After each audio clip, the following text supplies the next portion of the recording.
તો હેલો મિત્રો, કેમ છો તમે? ટાઈમ થઈ ગયો 7 વાગ્યાનો. રોજની જેમ મારા બાય બને નાખી ત્યાં ભાખરી. પછી તો દાદરા ઉતરી જાય ને ખોલી નાખ્યું દુકાનનું શટર અને ભગવાનને કરી નાખી અગરબત્તી અને કાઢ નાખી હંસવારી. પછી તો માઇન નવર છે ત્યાં તો હેવી ડ્રાઈવર આવ્યો. પછી તો પાછા આપણે હનુમાનદાન ગદા લઈને ઉતરી જાય હેઠે, કારણ કે પંખો આપણે માજો લેવા હતા. પછી તો ભગી જાય આપણે પંખાના માલિકના ઘરે. પછી તો ઘરે આવી જાય ને પી લીધું ગંગા જળ.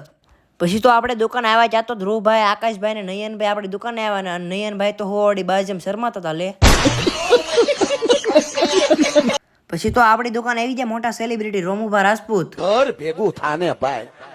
પછી તો આપણે આવી જાય રામાપીની આરતીમાં ને પોગી જાય પથુભાઈની દુકાને. પછી તો આપણે આવી જાય ગૌશાળા ત્યાં તો મને મારા ફેન મળી ગયા. પછી તો હું રાયસિંહભાઈ કરણભાઈ આવી ગયા રોહિતભાઈના વંડે, કારણ કે આપણે જ ભજીયા ખાવાના હતા. પછી તો રોહિતભાઈ પાડી દીધા મસ્ત મજાનો ઘાણ. પછી તો થઈ ગયા ભજીયા તૈયાર ને અમારા ત્રણેયના મોઢામાં પાણી આવી ગયું. ત્યાં તો આ ભાઈ સ્નેપ હોતી મૂકી દીધી લે.